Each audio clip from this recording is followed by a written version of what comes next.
bastante tiempo, era chico, ¿no? Se me ocurrió escribir un ensayo sobre el que algunos me han estado hablando hace poco, acerca de un término muy poco difundido. Es el término bovarismo. Bovarismo. Yo lo escuché en personas que andan por la calle de carne y hueso, únicamente se lo escuché a Pepe Carrozzi, el hijo de nuestro amigo Tony Carrizo, que usaba la expresión bovarista, ¿no? O bovarismo. En la literatura únicamente lo encontré en Aldous Huxley, creo que es Los demonios del Dudón, no sé qué novela es. Y por ahí está en algunos diccionarios de filosofía o de lo que fuere, está como una entrada, y dice bovarismo, y dice dos o tres cosas. Pero me gustaría recordar aquel breve ensayito hecho cuando yo era todavía más tonto que ahora, si cabe. Bovarismo viene de Madame Bovary, la novela de nuestro amigo Flaubert. Madame Bovary era una persona, una mujer, Emma Bovary, mujer de Charles, mediocre. Tenía efectivamente una vida mediocre, con vecinos mediocres. Me acuerdo del farmacéutico, Monsieur Homais, también amigo nuestro. Sí.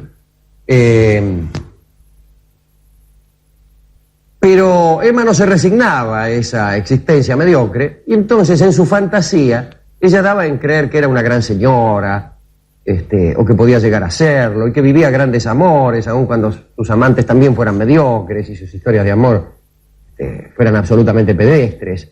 Pero ella tenía muchas ganas de vivir una vida especial y se creía que era una mujer especial. De modo que bovarismo vendría a ser creer uno ser una persona que en realidad no es. El quiero y no puedismo, diría. Algo así. Cuando yo digo creer ser una persona que uno no es, no debe confundirse con la hipocresía, que es otra cosa. En la hipocresía uno finge ser algo que uno no es. Lo mismo que en la afectación. Pero el bovarismo es un convencimiento relativamente honesto de este asunto. Si Emma creía realmente en eso, no es que se hacía, no es que fingía. De manera que hay que primero hacer una distinción entre la hipocresía, que es el fingimiento. Un tipo viene y se hace el que es culto y entonces dice cosas que lee por ahí. Mientras que el bovarista no es que dice los voy a engañar a todos, lo cree él mismo.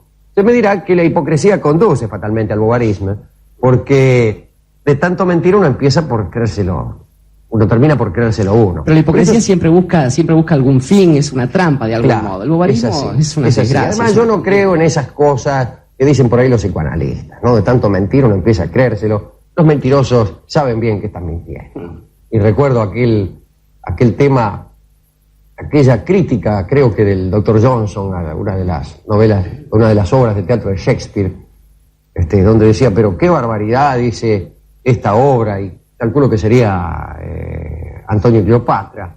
Dice, usted, el primer acto está en Roma, el segundo en Alejandría, el tercero en Actio. Al final el espectador nunca sabe dónde está. Y alguien le responde, el espectador sabe que está en el teatro. Finalmente. Y el hipócrita, sabe que está mintiendo, siempre en el fondo de su corazón. Pero vayamos al bovarismo. Fijándonos entre nuestros conocidos, seguramente tendremos varios casos de bovaristas, amén de muchos hipócritas, miserables y canallas. Casi podríamos decir que la humanidad se divide entre bovaristas, hipócritas y después la madre de uno. Claro. No, y también la hermana de uno. Sí, a veces, en su caso, en el mío no. Yo no tengo decidido si es que soy hipócrita o bovarista, pero creo que según los días. Pero es cierto, uno conoce centenares de bovaristas. Hay que reconocer tres clases diferentes de bovarismo. Al primero y más frecuente podemos denominarlo bovarismo ascendente, que es aquel en que el bovarista se siente mejor de lo que es, cree ser una persona mejor de la que es en realidad. Tal el caso de Emma Bovary, que creía ser una gran dama y no lo era. Y tal el caso de tantos otros, que se creen lindos y son feos, que se creen flacos y son gordos, que se creen rubios y son morochos. Ahí se me está escapando, sí, no me haga eso. O que se creen morochos y apenas si son rubios. O a la inversa. Bien. Digo por la anterior categoría. Pero en todo caso, ese último ítem debería entrar en esta segunda clasificación del bovarismo, que es el bovarismo horizontal. Ajá. En que la persona se cree otra cosa, ni mejor ni peor, pero otra. Por ejemplo, un muerto que se crea degollado, un bandolero que se crea vendedor de autos usados, un rubio que se crea pelirrojo. Sí, se creen cosas diferentes, pero que no son necesariamente mejores, son tan solo distintas. Así un hombre que se crea mujer, o un muerto que se crea vivo. Y el caso menos frecuente es el del bovarismo descendente, en que la persona cree ser peor de lo que es realmente. Esto se da mucho en los adolescentes. Los adolescentes tienen por costumbre integrar grupos. Y sabe que el hombre cuando está en esa edad es muy gregario, le da por ahí, se refugia, busca la seguridad de los grupos, hasta que después cuando realmente empieza a vivir, 19, 18 años, abandona los grupos y se va solo, que es como tendría que haber estado siempre. Los grupos sirven por un rato, pero esto de anonadarnos en marejadas oceánicas para ser nadie, no, esto no sirve. Pero bueno, allí se da mucho el bovarismo descendente, porque suele suceder que para pertenecer a un grupo hay que ser un poco peor de lo que uno es individualmente. Hay grupos que propenden a la maldad, a la perversidad, incluso, antes que nada, a la mezquindad. Y entonces uno trata de ser mezquino y hace fuerza por ser mezquino y hasta se cree, como integrante del grupo, tan mezquino como los otros. Y por ahí resulta ser que uno es mejor que los otros. Uno lo comprende recién después de haber abandonado esos grupos, felizmente.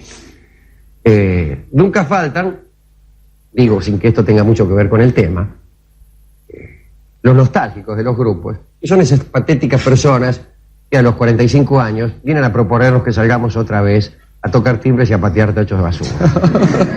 Yo toco timbres y pateo tachos de basura, pero ahora solo. O con las personas que yo mismo elijo. Que siempre han de ser pocos.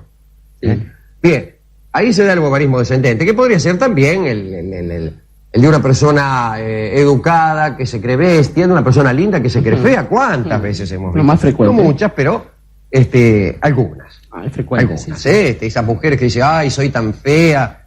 No confundir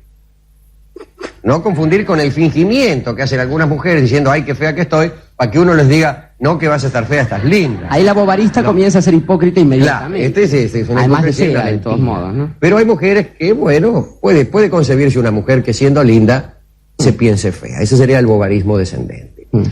Lo que habría que reflexionar es si el bovarismo puede ser un sentimiento colectivo. Si pueden haber grupos bovaristas. Yo creo que sí, que claramente, que hay comunidades que han abordado Exactamente, ahí quería llegar. Porque si es posible que exista un grupo bovarista, por ejemplo, una hinchada de fútbol que se cree hincha del mejor equipo del mundo y es hincha de un equipo mediocre, bueno. Platense. ¿Cómo? ¿Qué tiene usted con los hinchas de Platense? Platense está hablando de River, claramente. Por el calamar. Ahí no se daría nunca el bovarismo horizontal, que sería el de hinchada que es hincha de Argentinos Juniors y se cree que es de Ferro.